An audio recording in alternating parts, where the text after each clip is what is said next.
안녕하세요. 살아있는 책 산책입니다. 오늘의 책은 에밀리 에스파이니 스미스의 어떻게 나답게 살 것인가입니다. 영어 원제로는 The Power of Meaning이고요. 유튜브에서 테드 강연을 보다가 저자를 보게 되었는데 그 강연이 좋아서 바로 구매해가지고 읽은 책입니다. 내 삶의 의미를 찾는 4가지 질문과 답으로 책이 구성되어 있습니다. 저자인 에밀리 에스파이니 스미스는 긍정심리학 연구자이자 스탠퍼드 대학교 후버 연구소의 소속 칼럼니스트라고 합니다. 그녀는 심리학을 공부하던 중 행복을 쫓는 사람은 도리어 불행해진다 라는 연구 결과를 접하고 과연 인간을 살아가게 하는 진정한 힘은 어디에서 오는지를 탐구했다고 합니다. 빅터 플랭크, 아리스토텔레스, 석가모니 등 각종 석학과 사상가들의 이야기를 집대성하고 500여 명이 넘는 다양한 인물들을 조사 연구한 결과 의미를 추구하는 것이 나다운 삶, 진정한 행복을 찾아가는 열쇠라는 것을 밝혔다고 하네요. 2017년 4월 연구 결과를 바탕으로 한 제가 본 테드 강연인 삶에는 행복보다 중요한 게 있습니다. 를 통해 행복을 향한 집착을 내려놓고 의미를 찾아 나답게 살아갈 것을 이야기합니다. 저자가 이야기하는 나다운 삶을 사는 4가지의 기둥은 유대감, 목적, 스토리텔링, 초월입니다. 각각에 대한 질문으로는 내 곁에 있는 사람에게 질문하고 있는가? 누구도 아닌 내가 할 일은 무엇인가? 내 인생이 정말 별로일까? 나를 뛰어넘은 위대한 기쁨을 누려보았는가? 입니다. 그녀는 책의 머리말에서 당신은 당신 자신으로 살고 있는지를 질문하며 우리가 행복하기 위해서 열심히 살아가고 있는데 왜 행복하지 않은지를 질문합니다. 그리고 저자의 답은 행복을 추구하며 사는 것보다 의미를 추구하며 사는 것이 나다운 삶을 살아가게 한다고 대답하고 있습니다. 의미는 대단한 계시가 아니라 작은 사소한 행위들, 직장 동료가 힘들어 보일 때 격려하고 가족들에게 사랑한다고 말하고 밤하늘을 보며 많은 별에 감탄하고 식물을 키우는 등의 행동들이 모여 우리를 살게 하는 원동력이 된다고 합니다. 경험주의 철학자 듀런트는 1932년 삶의 의미에 대해서라는 책에서 우리 인간이 사는 의미 또는 가치가 무엇일까요? 라고 질문했습니다. 이 질문은 현대를 살아가고 있는 우리에게도 꼭 필요합니다. 미국뿐 아니라 전 세계적으로 세상은 더욱 발달되고 더욱 편하게 살아갈 수 있는데 자살률은 줄지 않고 있다고 합니다. 2014년 버지니아 대학교의 시게히로 오이시 교수와 갤럽의 에드 디너는 전 세계 132개국 14만 명에게 삶의 만족도를 연구했습니다. 그들은 삶의 중요한 목적이나 의미가 있는지를 질문했으며 나라별로 데이터를 분석하고 행복 수준과 의미를 재산, 자살률, 다른 사회적 요인 같은 변수와 상호 연관시켰다고 합니다. 그 결과 프랑스와 홍콩 같은 부유한 지역은 의미 지수가 제일 낮았고 토고와 니제르 같은 가난한 지역은 의미 지수가 제일 높게 나왔다고 하네요. 그리고 부유한 국가에서는 가난한 국가보다 자살률이 현저히 높았다고 합니다. 국내 총 생산이 3만 4천 달러인 일본의 자살률은 1인당 국내 총 생산이 400달러인 시에라리온보다 2배 이상 높았다고 합니다. 하지만 연구를 통해서 행복지수와 불행지수로는 자살을 예측할 수는 없었어요. 근데 의미지수로는 자살률을 예측할 수 있었다고 합니다. 다시 말해 자신의 삶의 의미를 찾지 못한 사람들이 자살을 한다는 것입니다. 저자는 삶의 의미를 찾기 위해서 인간이 힘을 쏟아 무언가를 이룰 때 그것을 더 소중히 여기는 경향이 있다는 것을 말하고 있습니다. 이런 현상을 심리학자들은 이케아 효과라고 하며 사람들은 직접 조립한 이케아 가구에 더 애정을 가지고 그런 이케아 효과는 우리 삶에 전반적으로 찾아올 수 있다는 것이죠. 어렵지만 가치 있는 일에 헌신할 때 삶이 더 의미 있게 느껴진다고 합니다. 어린 왕자가 여우에게 들었던 내가 장미에게 쏟은 시간이 너의 장미를 그토록 소중하게 만드는 거야. 너는 내가 길들인 것을 영원히 책임져야 해. 너는 너의 장미에 대한 책임이 있어. 라고 이야기하며 장미와 어린 왕자 사이의 의미를 만들었고, 그로 인해서 어린 왕자가 장미를 소중하게 여기게 된다는 것을 저자는 말하고 있습니다.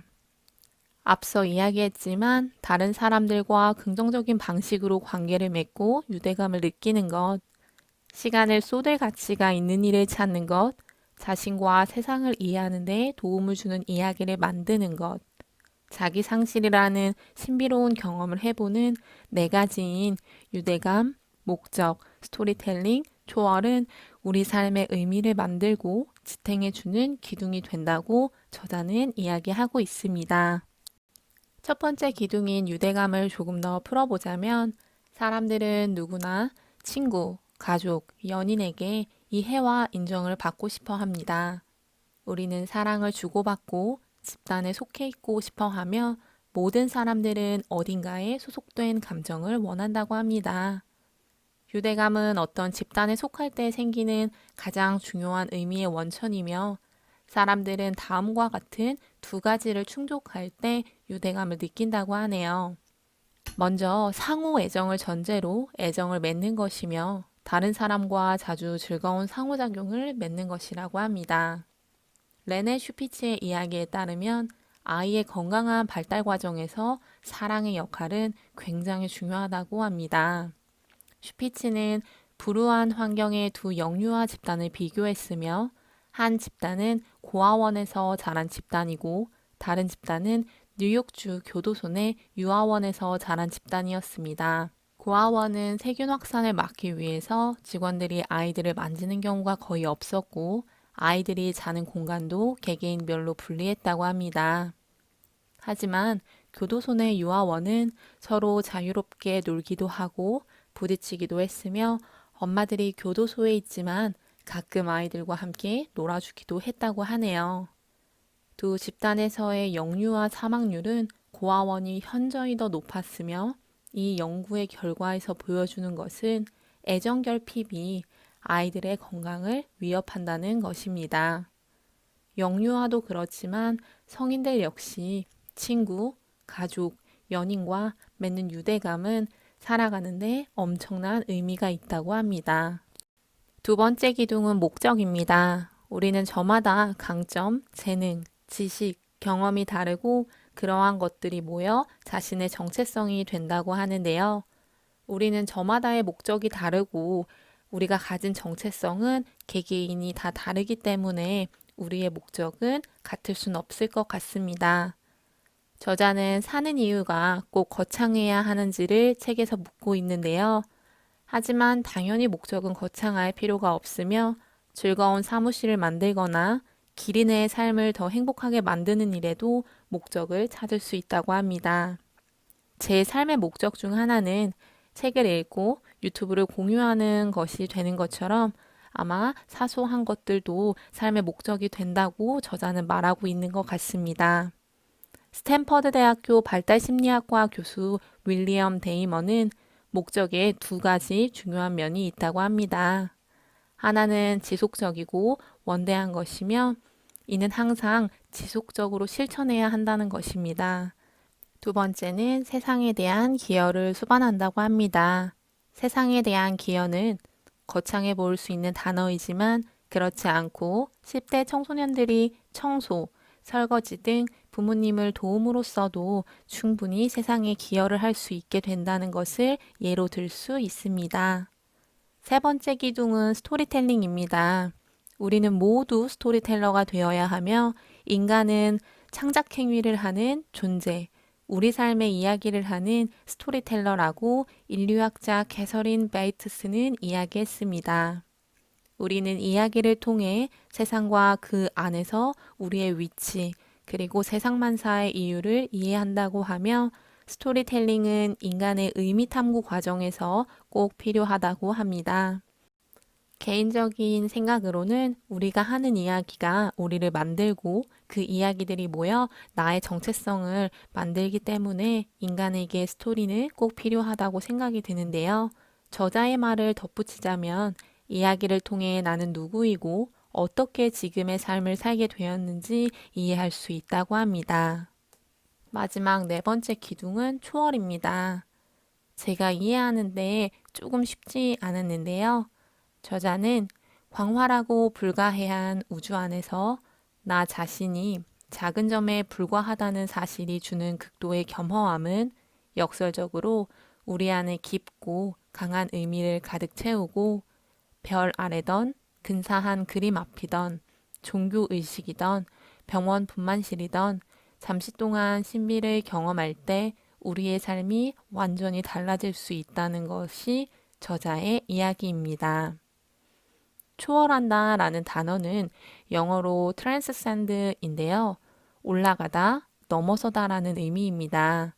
다시 말해, 우리가 일상생활에서 경험할 수 없는 한 차원의 높은 세계를 경험을 하는 것을 초월이라고 이야기하는 것 같습니다. 제 경험으로 이야기를 하자면, 스위스를 갔었을 때 스위스 융프라우 반대쪽 얼음 빙하를 보고 정말 제가 작은 점처럼 느껴지고 탄성이 절로 나왔을 때가 있었는데 그때 초월적 경험을 한 것이 아닐까 하는 생각이 듭니다. 삶의 의미를 찾는 유대감, 목적, 스토리텔링, 초월 이렇게 네 가지를 잘 쌓아 나가면 개개인의 긍정적인 삶의 변화가 소속된 집단의 삶의 변화가 되고 더 나아가 세계 모든 사람들이 자신의 삶의 의미를 찾을 수 있을 것 같습니다. 사소한 것부터라도 내 삶의 의미를 찾는 하루의 산책길이 되면 좋겠습니다.